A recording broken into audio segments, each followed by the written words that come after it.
तो हेलो, मेरा नाम है अभिषेक और स्वागत करता हूं बच्चों आप सभी का हमारे इस प्यारे से खूबसूरत से प्लेटफॉर्म पे जिसका नाम है जेआर कॉलेज। तो यार कैसे आप सभी लोग, आई होप आप लोग एकदम बढ़िया होंगे, आप लोग की पढ़ाई एकदम बढ़िया चल रही होगी।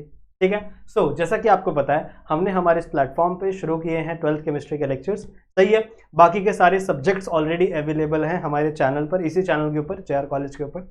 बायोलॉजी जो कि मैंने ही पढ़ाया था आप लोग को, ठीक है। फिजिक्स संजीव सर ने पढ़ाया था और मैथ्स आप लोगों को नौशाद सर ने पढ़ाया था। ये सारे के सारे सब्जेक्ट्स ऑलरेडी कंप्लीटेड है 12th स्टैंडर्ड के लिए। सही है। तो आप जरूर से सारे के सारे बच्चे प्लेलिस्ट को चेक करेंगे। अगर आपको इन सब्जेक्ट्स में से कोई भी लेसन पढ़ना है तो सारे लेसन के लेक्चर बाय लेक्चर आपको वीडियोस मिल जाएंगे। सही है। बात करूं बच्चों केमिस्ट्री की, तो केमिस्ट्री मैंने शुरू किया हुआ है, ऑलमोस्ट 8 लेसन मैंने कंप्लीट कर दिए हैं and I am trying my best कि मैं आप लोग का पूरा सिलेबस कवर करवा सकूं। ठीक है। अब अगर हो जाएगा तो बहुत अच्छी बात है। ठीक है। मैं ट्राई करूंगा बच्चों सारे के सारे सिलेबस कवर करवाने की।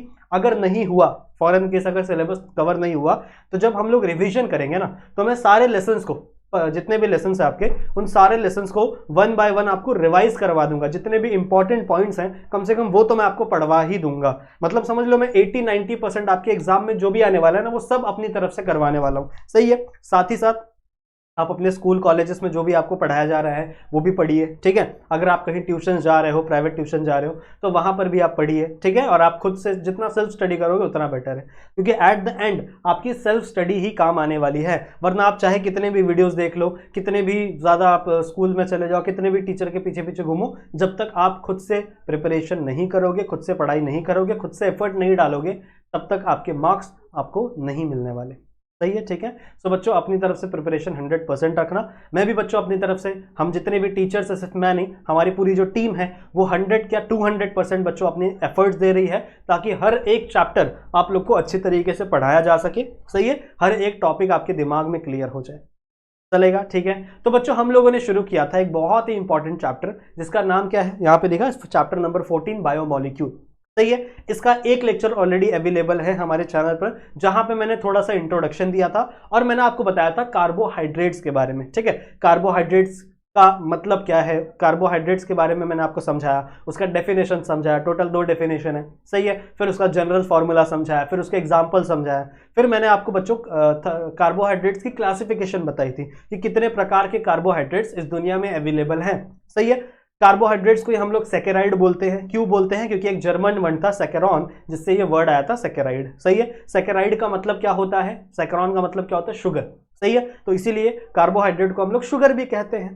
अब अगर मैं कैरेक्टर मतलब टाइप्स की बात करूं, कितने प्रकार के कार्बोहाइड्रेट होते हैं, तो टोटल जनरली 3 ब्रॉड टाइप में हम लोग उसको डिवाइड कर सकते हैं। एक आपका मोनोसैकेराइड, एक आपका ओलिगोसैकेराइड और एक आपका पॉलीसैकेराइड। मोनोसैकेराइड मतलब वो जिसके अंदर सिर्फ एक शुगर के मॉलिक्यूल होंगे, एक शुगर का मॉलिक्यूल प्रेजेंट होगा, उसे हम लोग मोनोसैकेराइड बोलेंगे। ओलिगो मतलब क्या, 2 से लेकर 9 तक, 2 से लेकर 9 तक अगर शुगर के मॉलिक्यूल प्रेजेंट होंगे तो उसे हम लोग ओलिगोसैकेराइड कहेंगे। और लास्ट हमारा पॉलीसैकेराइड था। पॉलीसैकेराइड मतलब क्या बच्चों, 10 या 10 से ज्यादा मॉलिक्यूल अगर प्रेजेंट है किसी भी शुगर के एक कंपाउंड के अंदर, so that compound will be termed as polysaccharide. बात समझ में आ गई। फिर मैंने बताया था ओलिगोसैकेराइड में 2 से 9 तक शुगर मॉलिक्यूल होते हैं, पर हम लोग को जनरली 3 ही पढ़ना है। एक आपको डाइसैकेराइड पढ़ना है, एक ट्राइसैकेराइड पढ़ना है और एक टेट्रासैकेराइड पढ़ना है। ये 3 आप लोग को आपके सिलेबस के अकॉर्डिंग पढ़ना है। सबके एग्जांपल्स मैंने करवा दिए थे बच्चों। ठीक है। अब इस लेक्चर से हम लोग शुरू करेंगे नॉमेनक्लेचर, और नॉमेनक्लेचर के बाद हम लोग पढ़ेंगे रिएक्शन ऑफ ग्लूकोज। बहुत सारे आपको रिएक्शंस दिए हुए हैं, आप इसी को कह सकते हो कि हम लोग पढ़ने वाले केमिकल रिएक्शंस या फिर chemical properties of glucose. Glucose किन किन कंपाउंड से रिएक्ट करता है, वो किस तरीके का प्रोडक्ट फॉर्म करता है, क्या वो रिडक्शन कर सकता है, देखेंगे हम लोग। ठीक है। क्या वो ऑक्सीडेशन कर सकता है, क्या वो अलग अलग कंपाउंड के साथ रिएक्ट करके कोई ऐसा कंपाउंड बना सकता है जो हमारे लिए यूजफुल हो। ठीक है। तो वो सारी चीजों को हम लोग इस पार्ट में देखेंगे, मतलब आज के लेक्चर में देखेंगे। सही है। और इसी चीज को हम लोग कंटिन्यू करेंगे अगले लेक्चर के समय। सही है। तो लेक्चर शुरू करने से पहले एक और बात आपको बता दूं कि अगर आपने हमारा ऐप नहीं डाउनलोड किया है तो इसे भी जरूर से डाउनलोड कर लेंगे बच्चों, साथ ही साथ। और अगर आपको कोई डाउट होता है तो आप मेरे इंस्टाग्राम पे आ सकते हो, यहाँ पर आप मुझसे जुड़ सकते हो, अपनी बातें मुझ तक पहुंचा सकते हो। ठीक है। अगर आपको लेक्चर्स पसंद आते हैं या फिर अगर आपको कोई फीडबैक देना है अपनी तरफ से, तो वहां पे भी आप आ सकते हो बच्चों, मुझे अपने मैसेज, अपने थॉट जो है वो मेरे तक पहुंचा सकते हो। ठीक है। चलेगा। तो बच्चों चालू करते हैं लेक्चर की बातें, आ जाओ। सबसे पहले हम आज सीखेंगे नॉमेनक्लेचर। नॉमेनक्लेचर का मतलब क्या होता है? नामकरण। किसी भी दुनिया में जितने भी ऑर्गेनिज्म है या दुनिया में जितने भी चीजें हैं, हर चीज का कोई ना कोई एक पर्टिकुलर नाम है, तभी तो आप उसको आइडेंटिफाई कर पाओगे ना। ठीक है, जैसे यहाँ पे मान लो 3 सर खड़े हैं, यहाँ पे मैं भी खड़ा हूं, यहाँ पे नौशाद सर भी खड़े, यहाँ पे राहुल सर भी खड़े। अब आप बोलोगे सर इधर आओ, सर जी इधर आओ, तो हम तो तीनों सुनेंगे आपकी बात, सही है, हम तो तीनों बोलेंगे क्या हुआ क्या हुआ। पर अगर आप सिर्फ स्पेसिफिकली नाम बताओगे कि राहुल सर इधर आओ, तो फिर राहुल सर आपको हेल्प करेंगे, फिर हम आपकी तरफ नहीं आएंगे। ठीक है, कहने का तरीका यह है कि हर चीज का एक नाम है और इसी नेम देने की प्रक्रिया को, प्रोसेस को हम लोग क्या कहते हैं? नॉमेनक्लेचर। हिंदी में इसे नामकरण कह सकते हो। बच्चों, हमें नॉमेनक्लेचर करना है किसका? हमें नॉमेनक्लेचर करना है कार्बोहाइड्रेट्स का। ठीक है, हमें नॉमेनक्लेचर करना है किसका? कार्बोहाइड्रेट्स का। ठीक है, बात समझ में आ रही है? अब कार्बोहाइड्रेट्स को जनरली हम लोग कहते हैं ग्लाइकोज। ठीक है, जनरली हम लोग क्या बोलते हैं? ग्लाइकोज। नॉमेनक्लेचर की बात कर रहा हूं मैं। नॉमेनक्लेचर में जनरली आप इसे क्या कहोगे? ग्लाइकोज कहोगे। क्या कहोगे? ग्लाइकोज। जितने भी कार्बोहाइड्रेट है उसे जनरली हम लोग क्या बोलते हैं बच्चों? नॉमेनक्लेचर के टर्म में ग्लाइकोज। इसको यहां लिखता हूं मैं, थोड़ी जगह की कमी है बच्चे, क्या करें। सही है, ये समझ में आ गया ग्लाइकोज। अब ग्लाइकोज भी 2 प्रकार के हो सकते हैं, ध्यान से सुनेंगे। ग्लाइकोज भी बच्चों 2 प्रकार के हो सकते हैं। कुछ ऐसे ग्लाइकोज होंगे जो एक अल्डिहाइड के ग्रुप के साथ जुड़े हुए होंगे, और कुछ ऐसे ग्लाइकोज होंगे जो कीटोन के साथ जुड़े हुए होंगे। 2 प्रकार के ग्लाइकोज आपको देखने के लिए मिलेंगे, ध्यान से सुनेंगे, सब समझ में आएगा। ग्लाइकोज की बात करें, ग्लाइकोज रेफर किसको करेंगे बच्चों? हम लोग कार्बोहाइड्रेट को रेफर करेंगे। पर बच्चों आपको 2 प्रकार के अलग अलग ग्लाइकोज देखने के लिए मिलेंगे। ऐसा ग्लाइकोज, एक ऐसा ग्लाइकोज है जो किसके साथ जुड़ा हुआ है? जो जुड़ा हुआ है बच्चों अल्डिहाइड के साथ। ठीक है, जो किसके साथ जुड़ा हुआ है? अल्डिहाइड के साथ। मतलब ऐसा एक शुगर का मॉलिक्यूल होगा जिसमें एक अल्डिहाइडिक फंक्शनल ग्रुप प्रेजेंट होगा। ये पहला टाइप। दूसरा टाइप क्या है बच्चों? एक ऐसा ग्लाइकोज है जिसमें एक कीटोनिक ग्रुप जुड़ा हुआ है, या फिर आप डायरेक्ट कह सकते हो कीटोन जुड़ा हुआ है। सही है, तो भैया 2 प्रकार के शुगर हैं, ग्लाइकोज इन द सेंस शुगर। 2 प्रकार के शुगर हैं। एक शुगर ऐसा है बच्चों जिसके अंदर क्या जुड़ा हुआ हो सकता है? अल्डिहाइड जुड़ा हुआ हो सकता है। इसके एग्जांपल्स मैं दूंगा आप लोग को। एक शुगर ऐसा होगा जिसके अंदर अल्डिहाइड जुड़ा हुआ होगा, और एक शुगर ऐसा हो सकता है जिसके अंदर क्या जुड़ा हुआ होगा? कीटोन जुड़ा हुआ होगा। कीटोन आप सबको पता है, अल्डिहाइड फंक्शनल ग्रुप सबको पता है, किसको बोलते हैं? CHO को बोलते हैं ना। थोड़ा पेन को मोटा करने दो भाई, तो पूरा मिट गया, जस्ट अ सेकेंड। हाँ, इसको बोलते हैं बच्चों हम लोग CHO को बोलते हैं। इसको हम लोग ऐसे भी लिख सकते हैं C+O और यहाँ पर H और यहाँ पर एक स्पेस खाली रहता है, तो ये आपका अल्डिहाइडिक ग्रुप है। This is the aldehydic group. या फिर कीटोन भी हो सकता है। कीटोन में क्या होगा? एक R इधर, C+O और एक R इधर, यहाँ पे कोई अल्काइल ग्रुप, यहाँ पे कोई अल्काइल ग्रुप, और बीच में क्या प्रेजेंट होगा बच्चों? आपका कार्बोनिल कंपाउंड। समझ रहे हो? सो अगर ऐसा ग्रुप जुड़ा हुआ है आपके ग्लाइकोज से तो उसका एक अलग नाम है। अगर अल्डिहाइड जुड़ा हुआ है आपके ग्लाइकोज से तो उसका एक अलग नाम है। क्या नाम है पता होना चाहिए आपको। अगर ग्लाइकोज जुड़ा है अल्डिहाइड से तो उसे हम लोग कहेंगे बच्चों अल्डोस। कितना सिंपल है बताओ, इससे सिंपल दुनिया में कोई चीज होगी? बताओ, इससे दुनिया में कोई सिंपल चीज होगी? कुछ नहीं होगी। अल्डोस। ठीक है, अल्डोस 2 चीज से बना है, अल्डिहाइड से, और OSE कहां से लिया है? ग्लाइकोज से लिया है। समझ रहे हो? ठीक है, उसके बाद अगर बात करें बच्चों, अगर आपका ग्लाइकोज किससे जुड़ा है? कीटोन से जुड़ा है, तो इसे हम लोग क्या कहेंगे? कीटोज। इसे हम लोग क्या बोलेंगे बच्चों? कीटोज कहेंगे। आई होप आप लोगों को बातें समझ में आ रही हैं। मैंने अभी तक क्या बोला है? अभी तक ज्यादा कुछ बातें हुई ही नहीं है, बहुत सिंपल सी बातें हुई हैं। मैं नॉमेनक्लेचर आपको पढ़ाना चाहता हूं। मैं बोला बच्चों कि नॉमेनक्लेचर हम लोग किसका पढ़ रहे हैं? कार्बोहाइड्रेट। ये IUPAC नॉमेनक्लेचर। इसमें हम लोग कोई भी शुगर मॉलिक्यूल को हम लोग क्या कहते हैं? ग्लाइकोज कहते हैं। क्या कहते हैं? ग्लाइकोज कहते हैं। बहुत अच्छी बात।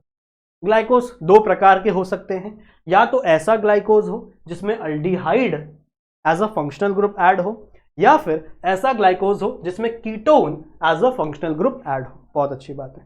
ठीक है, अगर अल्डिहाइड ऐड होगा एज अ फंक्शनल ग्रुप तो ऐसे कंपाउंड को आप कहोगे अल्डोस। ठीक है, ऐसे कंपाउंड को आप क्या कहोगे, अल्डोस। अगर कीटोन जुड़ा हुआ होगा एज अ फंक्शनल ग्रुप तो ऐसे कंपाउंड को आप क्या कहोगे, कीटोस। बात समझ में आ रही है। अब आगे चल के देखते हैं आखिरकार आप नेमिंग करोगे कैसे। देखो मैंने आपको एक चीज बताई थी, अगर आपने लास्ट वाला लेक्चर देखा होगा तो मैंने आपको बताया था कि जो शुगर मॉलिक्यूल है वो कार्बन नंबर 3 से शुरू होते हैं। ठीक है, कार्बन नंबर 3 से शुरू होते, 1 और 2 नंबर, 1 या 2 कार्बन का कोई भी शुगर मॉलिक्यूल अवेलेबल नहीं है। तो कार्बन नंबर 3 से बच्चों शुगर मॉलिक्यूल शुरू होते हैं। जो 3 कार्बन नंबर है इसे हम कहते हैं ट्रायोस। ठीक है, इसे हम लोग क्या बोलते हैं, ट्रायोस। ओस मतलब क्या, शुगर मॉलिक्यूल का लास्ट फॉर्म लगा हुआ है, और ट्राई मतलब 3। सही है। अगर 4 कार्बन नंबर है तो इसे हम लोग क्या कहेंगे, टेट्रोस। अगर 5 कार्बन नंबर है पेंटोज। अगर 6 कार्बन नंबर है हेक्सोस। अगर 7 कार्बन नंबर है हेप्टोस। समझ रहे हो, समझ रहे हो, इतना सिंपल है। अगर मैंने क्या बोला बच्चों, ध्यान से सुनो, मैंने क्या बोला कि अगर 3, ये कार्बन नंबर की बात हो रही है, अगर 3 कार्बन है तो ऐसे शुगर को आप क्या कहोगे, ट्रायोस। अगर 4 कार्बन है तो ऐसे शुगर को आप क्या कहोगे, टेट्रोस। अगर 5 कार्बन है ऐसे शुगर को आप क्या कहोगे, पेंटोज। पेंटोज शुगर का एक बहुत ही अच्छा एग्जांपल होता है बच्चों राइबोज। सुना होगा ये नाम आपने, आपने डीएनए नाम सुना, डीएनए, डीऑक्सी राइबोन्यूक्लिक एसिड। बहुत अच्छे से हम लोग ने फुल फॉर्म याद किया था जब हम 8th या 9th स्टैंडर्ड में थे। ठीक है, 9th स्टैंडर्ड में, आई गेस 9th स्टैंडर्ड में इसका लेसन है, लास्ट 15 या 16 लेसन है, उस टाइम पे हम लोग याद किया था। डीएनए का फुल फॉर्म बताओ तो आप लोग हाथ उठाते थे और बोलते थे डीऑक्सी राइबोन्यूक्लिक एसिड। तो भैया उसमें जो डीऑक्सी के बाद जो राइबोन्यूक्लिक एसिड है, वो जो वर्ड है ना राइबो, राइबो, वो राइबोज शुगर है, that is nothing but a ribose sugar. या फिर आरएनए का फुल फॉर्म क्या है, राइबोन्यूक्लिक एसिड, वो राइबो क्या है, that is nothing but our ribose sugar. समझ रहे हो। और ये किसका एग्जाम्पल है, पेंटोज शुगर का एग्जाम्पल है। अगर 6 कार्बन हो गए हेक्सोस, हेक्सोस का एग्जाम्पल बताइए आपको, ग्लूकोज, ग्लूकोज C6H12O6। सही है। इसी का एग्जाम्पल हो सकता है बच्चों फ्रक्टोज, इसी का एग्जाम्पल हो सकता है गैलेक्टोज। समझ रहे हो। So these are the thing that you have to know. अगर 3 कार्बन होंगे तो ट्रायोस, 4 कार्बन होंगे तो टेट्रोस, 5 कार्बन होंगे तो पेंटोस, और 6 कार्बन होंगे तो हेक्सोस। कुछ इस तरीके का आपको कंपाउंड देखने के लिए मिलेगा जब आप कंपाउंड ड्रॉ करोगे। ठीक है, कंपाउंड जब आप ड्रॉ करोगे तो आपको नाम समझ में आएगा। ठीक है, यहां पे आपको नाम समझ में आएगा। अब मान लो सपोज दैट मैंने कंपाउंड ड्रॉ किया, सपोज दैट, चलो इस चीजों को हम लोग साइड में करते हैं, इन चीजों को हम लोग करते हैं, जब भाई इन चीजों को हम लोग करते हैं बच्चों साइड में। सपोज दैट मैंने एक कंपाउंड ड्रॉ किया,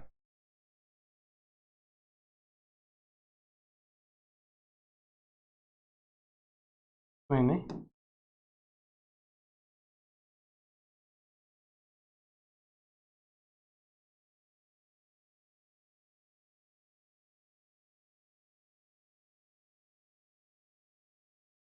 सपोज दैट ये कोई एक शुगर है, सपोज दैट ऐसा कोई आपको क्वेश्चन आ गया एग्जाम में कि बच्चों बताओ इसका नाम क्या होगा, व्हाट इज द नॉमेनक्लेचर, आपको नाम बताना है इसका।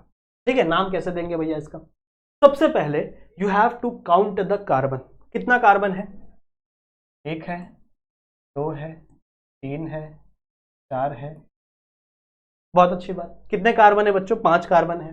तो यहां से हमको ये पता चल गया कि ये कहीं ना कहीं पेंटोज शुगर है। तो लिख लो भैया, ये क्या है बच्चों, पेंटोज शुगर है। तो नाम से हमको ये पता चल गया, इस नाम से हमको ये पता चल गया कि इस शुगर के अंदर 5 कार्बन होंगे। बट अगर आप ध्यान से देखो तो कार्बन नंबर 1 पे कौन सा फंक्शनल ग्रुप अटैच है, अल्डिहाइड ग्रुप अटैच है। अगर अगर किसी भी ग्लूकोज पे, ठीक है, अगर किसी भी ग्लूकोज के साथ क्या अटैच हो, अल्डिहाइड अटैच हो, तो उसे हम लोग क्या बोलते थे, अल्डोस कहते थे। हम लोग क्या बोलते थे, अल्डोस कहते थे। तो बच्चों जब भी हम नॉमेनक्लेचर करेंगे, तो जो भी फंक्शनल ग्रुप होगा उसका प्रीफिक्स लगा देंगे। जैसे अल्डोस का हम लगा देंगे अल्डो, हम लोग क्या लगा देंगे बच्चों, अल्डो। तो इसका नाम क्या हो जाएगा, अल्डो पेंटोज। इसका नाम क्या हो जाएगा, अल्डो पेंटोज। ये समझ में आया कैसे किया मैंने कुछ नहीं किया। सबसे पहले मैंने नंबर ऑफ कार्बन काउंट किए, कितने नंबर ऑफ कार्बन है, 5 नंबर ऑफ कार्बन मेरे को देखने के लिए मिले। तो यहां से इस चीज से, इस टेबल से मुझे समझ में आ गया कि 5 नंबर ऑफ कार्बन है, मतलब नाम क्या होगा, कहीं ना कहीं पेंटोज नाम होगा, because it is a part of pentose sugar. ठीक है, फिर मैंने देखा कौन सा फंक्शनल ग्रुप अटैच है। कौन सा हो सकता है? या तो अल्डिहाइड हो सकता है या तो कीटोन हो सकता है। अगर अल्डिहाइड होगा तो उसका नाम क्या होता है बच्चों? अल्डोस। अगर कीटोन होगा तो कीटोज। सही है। अगर आप यहां पर देखो तो यहां पे फंक्शनल ग्रुप कौन सा है? यहां पे है बच्चों आपका अल्डिहाइड, तो इसका नाम क्या हो गया? अल्डो। मैंने अल्डिहाइड अल्डोस का शुरू का प्रीफिक्स लगा दिया, तो इसका नाम क्या होगा बच्चों? अल्डोपेंटोस। इसका नाम क्या हो गया? अल्डोपेंटोस। समझ में आई बात? समझ में आई बात? ठीक है। इस तरीके से आप एग्जाम्पल सॉल्व करोगे। इसको नोट डाउन करो अपने बुक में, वीडियो को पॉज करो, नोट डाउन करो, फिर मैं आप लोगों को अगला एग्जाम्पल देता हूँ। एक और एग्जाम्पल देता हूँ। किया नोट डाउन? मिटा रहा हूँ मैं, मिटा दें? फाइनल मिटा दें? चलो एक और एग्जाम्पल लेते हैं। चलो एक और एग्जाम्पल लेते हैं।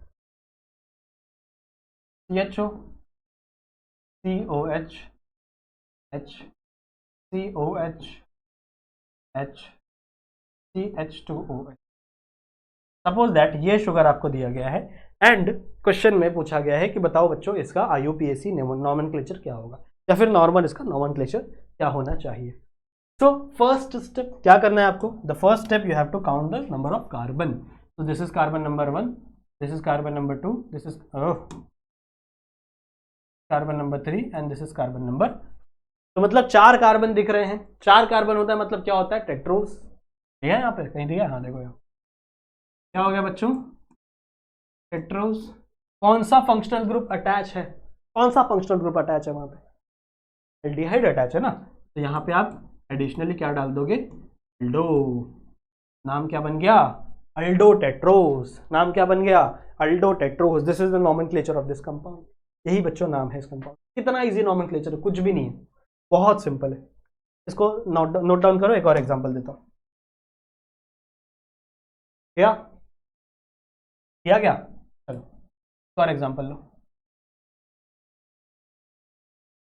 लेट एक और एग्जांपल लो बच्चों। Suppose that CH2OH CO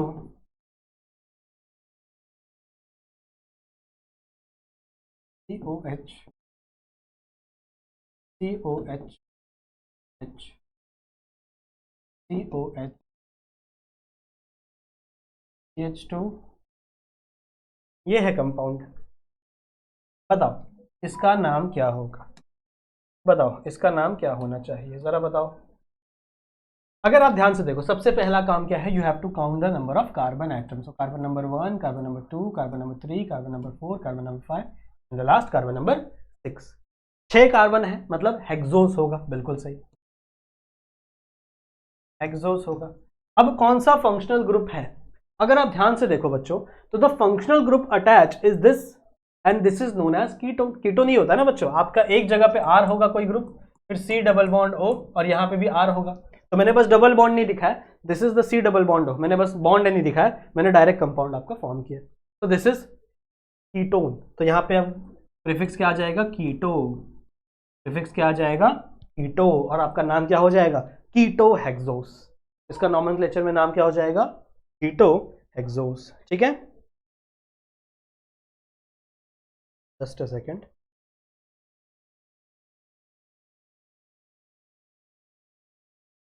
okay चलो, वेरी गुड। समझ में आ गया? समझ में आ गया नॉमेनक्लेचर। अब हम लोग आगे बढ़ेंगे बच्चों अपने रिएक्शंस की तरफ। आगे चले? हो गया नोट डाउन? समझ में आ गया? तो यहीं तक था बच्चों आपके नॉमेनक्लेचर वाला पार्ट। यहां तक मैंने आपको यह सिखा दिया कि किसी भी कंपाउंड का आप नाम कैसे दोगे। आप दो चीजों को देखना है, सबसे पहले नंबर ऑफ कार्बन एटम, कितने number of carbon atom present हैं पता कर लोगे। हाँ, इतने नंबर ऑफ कार्बन एटम है, 6 नंबर है। तो यहां से ये चार्ट आपको याद रखना है, दिमाग में फिट कर लो ये वाली चीज, इसको भी लिखना है आपको बुक में। अगर 6 है तो हेक्सोस, तो you have to write hexose. कौन सा फंक्शनल ग्रुप लगा है ये आपको नेक्स्ट चेक करना है। यहाँ पे फंक्शनल ग्रुप कौन सा है बच्चों? CO, यानी आपका कीटोन। कीटोन का प्रीफिक्स लगाओ कीटो। सही है, तो इसका नाम क्या हो जाएगा? कीटो। आई होप बच्चों यहां तक चीजें आपको समझ में आ गई होंगी। एक सेकेंड, वायर है ना यार। Okay now good. चलो आगे बढ़े। Let's move. अब आगे चलेंगे बच्चों, हमारा रिएक्शन का समय आ गया है। अब हमें बच्चों सबसे पहले प्रिपरेशन देखना है। दो प्रिपरेशन के मेथड है, इसमें से एक प्रिपरेशन का मेथड आपके एग्जाम में पूछा जाता है। 80% चांसेस है कि आपके आगे एग्जाम में पूछा जाएगा, और कौन सा पूछा जाएगा वही बताऊंगा। ये वाला इतना इंपॉर्टेंट नहीं है, इसका अगला वाला बहुत इंपॉर्टेंट है, वो पूछा जाएगा। ठीक है, पहले इसको भी पढ़ो, ये भी कभी कभी पूछा जा सकता है। ध्यान से सुनो, ध्यान से सुनो। क्या है? We have to prepare glucose from sucrose. हमको क्या करना है बच्चों? हमको ग्लूकोज को प्रिपेयर करना है। किससे? सुक्रोज से प्रिपेयर करना है। अब अगर आपको प्रिपरेशन लिखना है, मतलब आपको केमिकल रिएक्शन लिखना पड़ेगा। अगर आपको केमिकल रिएक्शन लिखना है तो आपको फॉर्मूला पता होना चाहिए ना, उसका मॉलिक्यूलर फॉर्मूला पता होना चाहिए। सही है, तो ग्लूकोज का तो मॉलिक्यूलर फॉर्मूला मेरे हिसाब से आप लोग को पता ही होगा। क्या है? C6H12O6। ये बहुत फेमस है, ये बचपन से हम लोग पढ़ते आ रहे हैं। जब हम लोग प्रोटीन बनाते थे, जब हम लोग रेस्पिरेशन करते थे, तो उसके अंदर ग्लूकोज बनता था, C6H12O6। जब रेस्पिरेशन 11th स्टैंडर्ड में आपने सीखा होगा, फोटोसिंथेसिस और रेस्पिरेशन के टाइम में भी ये वहां पे भी आपको दिया गया था C6H12O6। बात करें सुक्रोज की, सुक्रोज का फॉर्मूला है बच्चों C12H22O11। This is the formula of sucrose. मैंने पहले भी एक बात आपको बताई है कि सुक्रोज को ही हम अपनी भाषा में व्हाइट शुगर बोलते हैं। जो शुगर आप घर पे खाते हो, जो कि बहुत खराब होती है हमारे हेल्थ के लिए, जो आप चीनी भर भर के डाल के खाते हो ना अलग अलग चीजों में, ठीक है, वो चीनी व्हाइट शुगर, उसी को हम लोग क्या बोलते हैं? सुक्रोज। सुक्रोज दो चीजों से मिलकर बना हुआ है, इसकी बात लास्ट वाले लेक्चर में भी हुई थी। सुक्रोज बच्चों दो चीजों से मिलकर बना है, एक ग्लूकोज और एक फ्रक्टोज। ठीक है, एक ग्लूकोज और एक फ्रक्टोज, दो चीजों से आपका सुक्रोज मिलकर बना हुआ है। तो जब आपको सुक्रोज से ग्लूकोज बनाना है तो आपको पता होगा कि भैया सुक्रोज दो चीजों से मिलकर बना है, एक ग्लूकोज और एक फ्रुक्टोज। तो अगर मैं सुक्रोज को तोड़ दूं, अगर मैं सुक्रोज को क्या करूं? तोड़ दूं, तो मुझे दोनों चीज मिल जाएगी, ग्लूकोज अलग मिल जाएगा, फ्रुक्टोज अलग मिल जाएगा। मतलब वहां से मेरा ग्लूकोज आप एक्सट्रैक्ट कर सकते हो। सही है, तो मैंने आपको बताई थी बच्चों, याद रखना, आपको याद होगा शायद लेक्चर नंबर 1 में मैंने आपको बताया था कि अगर आपको एक बड़ा मॉलिक्यूल तोड़ के छोटे मॉलिक्यूल बनाने हैं तो उस प्रोसेस को हम लोग हाइड्रोलिसिस कहते थे। ठीक है, या तो आप हाइड्रोजन ऐड करो, हाइड्रोलिसिस मतलब या तो आप वाटर मॉलिक्यूल को ऐड करो, और अगर आपको पूरा कंपाउंड फॉर्म करना है तो आप वाटर मॉलिक्यूल को रिमूव करो। दो प्रोसेस मैंने आपको सिखाए थे, बताए थे। ठीक है, तो यहां पे हमको क्या करना है? यहां पे हमको सुक्रोज मॉलिक्यूल को तोड़ना है, जिससे आप क्या फॉर्म कर सको? ग्लूकोज और सुक्रोज अलग से फॉर्म कर सको। ठीक है, जिससे आप ग्लूकोज और सुक्रोज अलग से फॉर्म कर सको। समझ में आई बात?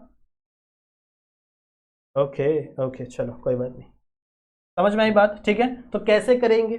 सबसे पहले हम लोग लेंगे बच्चों सुक्रोज। फॉर्मूला क्या है? फॉर्मूला है C12H22O11। This is sucrose.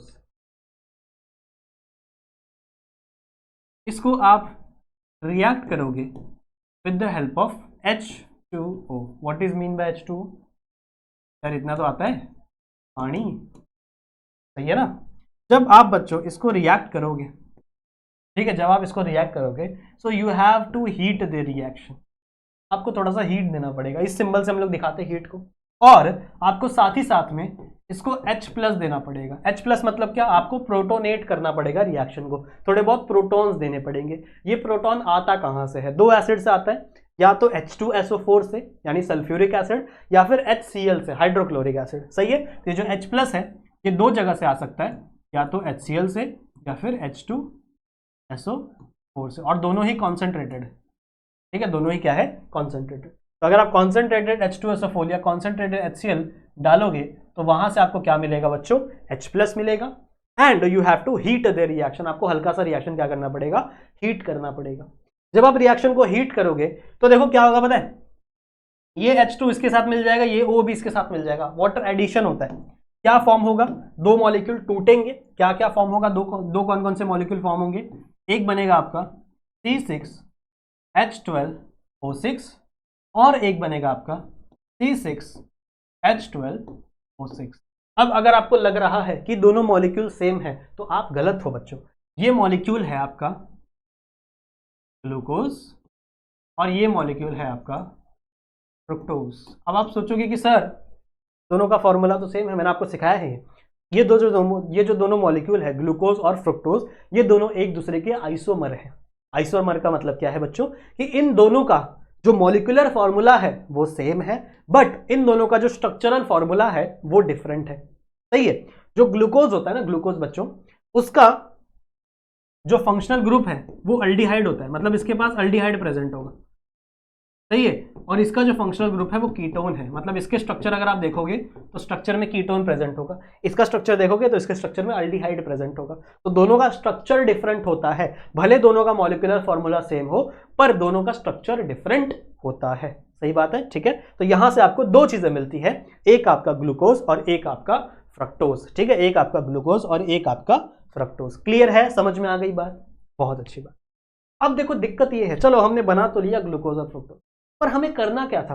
We have to prepare glucose from sucrose. मतलब बच्चों हमें ग्लूकोज बनाना था सुक्रोज से, पर हमने बनाया क्या? हमने ग्लूकोज के साथ फ्रुक्टोज भी बना दिया। मतलब ये सॉल्यूशन हमको मिला है जिसमें ग्लूकोज भी है फ्रक्टोज भी है। नाउ अब हमें क्या करना पड़ेगा? इन दोनों को सेपरेट करना पड़ेगा। हमें सिर्फ ग्लूकोज चाहिए, हमें फ्रुक्टोज नहीं चाहिए, हमें फ्रुक्टोज का काम ही नहीं है। और हमको क्या चाहिए? सिर्फ और सिर्फ क्या चाहिए बच्चों? ग्लूकोज चाहिए। We don't need that fructose. ठीक है, तो हमें क्या करना पड़ेगा? सेपरेशन करना पड़ेगा। सो आ जाओ अगले स्टेप पे। अगला स्टेप है बच्चों सेपरेशन। पहले इसका स्क्रीनशॉट ले लो आप सभी, या फिर रिएक्शन को वीडियो को पॉज करके नोट डाउन कर लो। ठीक है, ओके चलो next step. Next step is, कह सकते हो स्टेप नंबर 2। क्या है step number 2? Separation. You have to separate glucose and fructose. Draw करो। क्या क्या है बच्चों? C6H12O6 plus C6H12O6। ठीक है, एक है मेरे पास ग्लूकोज और एक है मेरे पास फ्रुक्टोज। ठीक है, अब हम कैसे इनको सेपरेट करें? बहुत सिंपल है। Just you have to mix this compound. जो भी आपका ये सॉल्यूशन है ना, ये पूरा एक सॉल्यूशन होगा आपके पास, ये दोनों अलग अलग नहीं होंगे। ऐसा नहीं कि मैंने प्लस किया मतलब इसको इसमें प्लस किया ऐड किया, नहीं, ये एक ही सॉल्यूशन है आपके पास, एक ही सॉल्यूशन मिला है। Then you have to put this solution into ethanol. आपको इस सॉल्यूशन को किस में डालना है बच्चों? इथेनॉल में डालना है। इथेनॉल का फॉर्मूला क्या होता है? C2H5OH। This is the formula of ethanol. तो बच्चों आपको इस कंपाउंड को, इस पूरे स्ट्रक्चर को किसमें डालना है? इथेनॉल। अब होगा क्या एक्चुअल में? जो आपका ग्लूकोज होता है ना, glucose is not soluble in alcohol. Ethanol का एक टाइप का अल्कोहल है ना, तो भैया ग्लूकोज आपका अल्कोहल में सोल्यूबल नहीं है, सिर्फ फ्रुक्टोज सोल्यूबल है। तो यहां पे आप नीचे स्टेटमेंट लिख सकते हो that glucose is not soluble in alcohols. मतलब अल्कोहल्स के अंदर आपका ग्लूकोज मिलता नहीं है, सिर्फ क्या मिलता है बच्चों? आपका फ्रुक्टोज। तो मतलब जैसे ही आपने इथेनॉल डाला इस सॉल्यूशन में, तो जो फ्रुक्टोज था वो इथेनॉल के साथ क्या हो गया? मिक्स हो गया, और आपको ग्लूकोज के क्रिस्टल्स देखने के लिए मिलेंगे। ठीक है, आपको क्या देखने के लिए मिलेंगे? क्रिस्टल्स देखने मिलेंगे। जस्ट आपको क्या करना है? फिल्टर करना है, और फिल्टर करने के बाद you will get your glucose. समझ में आई बात? ग्लूकोज का फॉर्मूला आपको पता ही है, लिख लो।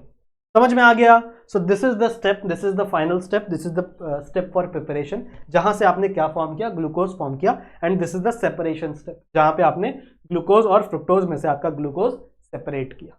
समझ में आ गया? बहुत सिंपल स्टेप। आई होप आपको समझ में आ गया होगा। टेक अ स्क्रीनशॉट और you can note it down by pausing the video. ठीक है बच्चों, ठीक है।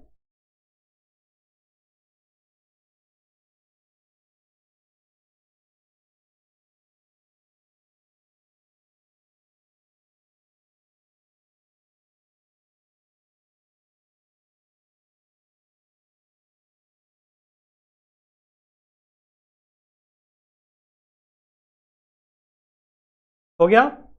चले आगे, चलो लेट्स मूव अहेड, आगे बढ़े। अगला जो हमारा प्रोसेस है, that process is preparation of glucose from starch. अब ये जो एग्जाम्पल है ना बच्चों, ये बहुत बार एग्जाम में पूछा जाता है, बहुत बार पूछा जाता है ये क्वेश्चन। ठीक है, इसके ऊपर क्वेश्चन बहुत बार आता है, पर बच्चे नहीं कर पाते। क्यों पता है? क्योंकि आपको जो क्वेश्चन पूछा जाता है ना वो इस नाम से नहीं पूछा जाता, preparation of glucose from starch ऐसा पूछा ही नहीं जाता। इसको कहा जाता है गिव, ऐसा पूछ दिया जाएगा, give the commercial method of preparation of इसका ग्लूकोज का, गिव ऐसा क्वेश्चन आएगा, गिव द कमर्शियल मेथड। तो मैं लिख सकता हूं इसी को हम लोग कहते हैं बच्चों commercial method for preparation of इसके प्रिपरेशन के लिए ग्लूकोज। अब वहां इस क्वेश्चन में कहीं भी आपको स्टार्च का जिक्र देखने के लिए मिल रहा है? नहीं। क्वेश्चन में भी जब आपके पूछा जाएगा एग्जाम में तो वहां पे भी आपको देखने के लिए नहीं मिलेगा, कोई भी स्टार्च वार्च का जिक्र आपको देखने के लिए नहीं मिलेगा। आपसे ये क्वेश्चन पूछा जाएगा, समझ रहे हो? अब बच्चे ये चीज देख के डर जाते हैं, बच्चों को ध्यान में ही नहीं आता कि भैया स्टार्च से ही हमको ये बनाना है। And it is very simple, very simple. मैं तुमको अब पढ़ाऊंगा, बहुत सिंपल सा स्टेप है जहां पे आप डायरेक्ट ग्लूकोज बना सकते हो। और यही क्या है बच्चों? आपका कमर्शियल मेथड है। कमर्शियल मेथड मतलब क्या? वो मेथड जो इंडस्ट्रीज में यूज किया जाता है ग्लूकोज को बनाने के लिए। देखा होगा ना आप लोग ने, अगर मैं चाहता तो नहीं बच्चों, पर कभी अगर आप हॉस्पिटल गए हो, ठीक है, वैसे मैं कभी नहीं चाहता कि कोई हॉस्पिटल जाए, ऐसी किस्मत किसी को ना आए, ठीक है, दुश्मनों को भी ना आए मेरे, बट अगर आप कभी हॉस्पिटल गए हो तो वहां पे आप लोग देखा होगा ग्लूकोज के ऐसे सिरिंज लगे हुए रहते हैं ना, जिससे अगर कोई बंदा को कोई किसी पर्सन को बहुत ज़्यादा थकावट आ रही है या कोई बंदा के पास एनर्जी नहीं है तो उसको ग्लूकोज दिया जाता है। तो ग्लूकोज के इतने बड़े बड़े स्ट्रिप्स होते हैं, इतने बड़े बड़े बॉटल्स होते हैं, वो ग्लूकोज कैसे बनाए जाते हैं? वो ग्लूकोज यहाँ से बनाए जाते हैं, ठीक है। फिर आपने बहुत सारे ऐड देखे होंगे अलग अलग कंपनीज के कि मैं हम ये पी लो ग्लूकोज मिलेगा। एक्चुअल में ग्लूकोज तो होता नहीं, उसके अंदर खाली चीनी होती है। फिर भी थोड़ा अमाउंट ऑफ जो भी ग्लूकोज होगा वो ग्लूकोज कहाँ से आया है? इस मेथड से। जो मेथड मैं आपको पढ़ाने वाला हूँ यही मेथड है जो कंपनीज यूज करती हैं ग्लूकोज को बनाने के लिए, and it is very important and very easy method. तो इसीलिए इसको commercial method for preparation of glucose भी कहा जाता है। कैसे बनाना है बच्चों? स्टार्च से बनाना है। स्टार्च का फॉर्मूला क्या है? You have to know. देखो, स्टार्च एक बहुत बड़ा मॉलिक्यूल है, पॉलीसैकेराइड है स्टार्च। मतलब एक कंपाउंड के से बहुत सारे अलग अलग मॉलिक्यूल्स प्रेजेंट होंगे, बहुत सारे ऐसे लंबी चेन प्रेजेंट होगी। तो इसका फॉर्मूला क्या है? C6H10O5, और इसको ब्रैकेट में डालोगे और यहां पर आप लिखोगे N मतलब क्या? N मतलब this is N number of time, मतलब बहुत नंबर ऑफ टाइम बच्चों ये आपका ग्रुप क्या होता है? रिपीट होता है। ये आपका ग्रुप क्या होता है बच्चों? रिपीट होता है बहुत ज्यादा नंबर ऑफ टाइम। और इसी चीज को आप क्या कहोगे? इसी चीज को आप कहोगे starch. So this is the structure of formula of starch. आपने क्या किया? रुको, इसको नीचे लेने दो थोड़ा सा। Now what is the next? कुछ नहीं, आपको ऐड करना है सिर्फ और सिर्फ water molecule. You have to react this with H2O। What is mean by H2O? H2O is water, ठीक है। जब आप इसको रिएक्ट करोगे बच्चों, when you react this compound in the presence of some heat, कुछ हीट दोगे। कितना हीट दोगे? यहाँ पे दिया हुआ है, यहाँ पे है बच्चों 393 केल्विन, ठीक है। आपने 393 केल्विन उसको हीट दिया, ठीक है। साथ ही साथ इसको आपने दिया प्रोटॉन्स H+। कहाँ से आएंगे प्रोटॉन? मैंने आपको बताया है एसिड से आते हैं, बहुत सारे एसिड है, HCl है, H2SO4 है, तो इन एसिड से आपने H+ दिया। साथ ही में प्रेशर है, कितने प्रेशर है बच्चों? एक सेकेंड, 2 से 3 एटमॉस्फेरिक प्रेशर है। This is the condition of the reaction, जिस कंडीशन पे आपका ये रिएक्शन होगा। ये आपका स्टार्च है, ये आपका वाटर है। देखो, अगर ये n नंबर ऑफ मॉलिक्यूल है, बहुत ज्यादा मॉलिक्यूल है, तो वाटर भी आपको n नंबर लेना पड़ेगा। तो वाटर में भी आप क्या लगाओगे? n नंबर लगाओगे, मतलब n नंबर ऑफ वाटर भी ले रहे हो, बहुत सारा अमाउंट ऑफ वाटर भी है, ठीक है। और जब आपका ग्लूकोज बनेगा वो भी n नंबर ऑफ टाइम बनेगा। यहां पे जो प्रोडक्ट फॉर्म होता है वो बनता है बच्चों आपका C6H12O6। कितना बनेगा? n number of time, and this is glucose. समझ रहे हो? यहां पे डायरेक्ट ग्लूकोज का फॉर्मेशन हो रहा है। अब यही मेथड कमर्शियलाइज की, जो मैंने इसके पहले वाला मेथड पढ़ाया, वो भी तो कंपनियां बना सकती है ना, बट एक्चुअल में उसमें 2 स्टेप है। देखा होगा आपने देखा होगा वहां पे 2 स्टेप है बच्चों। और जितना स्टेप बढ़ता है कंपनीज का पैसा उतना ज्यादा लगता है उस प्रोडक्ट को बनाने में। जितना स्टेप बढ़ाओगे किसी भी रिएक्शन में उतना ज्यादा कंपनीज को पैसा डालना पड़ेगा। अब जैसे मान लो एक स्टेप आपने किया, सुक्रोज लिया, सुक्रोज से आपने ग्लूकोज पर फ्रक्टोज बना दिया, ये तो आपका एक स्टेप का खर्चा हो गया। फिर दूसरे स्टेप में आपको क्या करना पड़ेगा? इथेनॉल डालोगे, इथेनॉल से फिल्ट्रेशन करोगे तो इथेनॉल का खर्चा अलग। फिल्ट्रेशन का खर्चा अलग, सही है। वो प्रोसेस कितना समय चलेगा, उतना समय के लिए लोगों को पेमेंट देना पड़ेगा। तो भैया कंपनीज हमेशा छोटा तरीका ढूंढती है, स्मॉल तरीका ढूंढती है, जिससे फटाफट क्या बन सके, ग्लूकोज बन सके। This is a single step reaction. ये आपका बच्चों सिंगल स्टेप रिएक्शन है, जहां से डायरेक्टली आपका क्या बन जाएगा, ग्लूकोज बन जाएगा। आपने स्टार्च लिया और इस स्टार्च से डायरेक्टली किसका फॉर्मेशन हो गया बच्चों, ग्लूकोज का फॉर्मेशन हो गया। आई होप ये चीज आपको समझ में आ गई होगी, ठीक है, समझ में आ गई बात। अब इसके आगे का जो पहले ये नोट डाउन करो, चलो चलो आ जाओ। अब इसके आगे आप लोगों को क्या पढ़ना है, इसके आगे बच्चों आप लोगों को रिएक्शंस पढ़ने हैं ग्लूकोज के। इसी चीज को आप कह सकते हो, हाँ,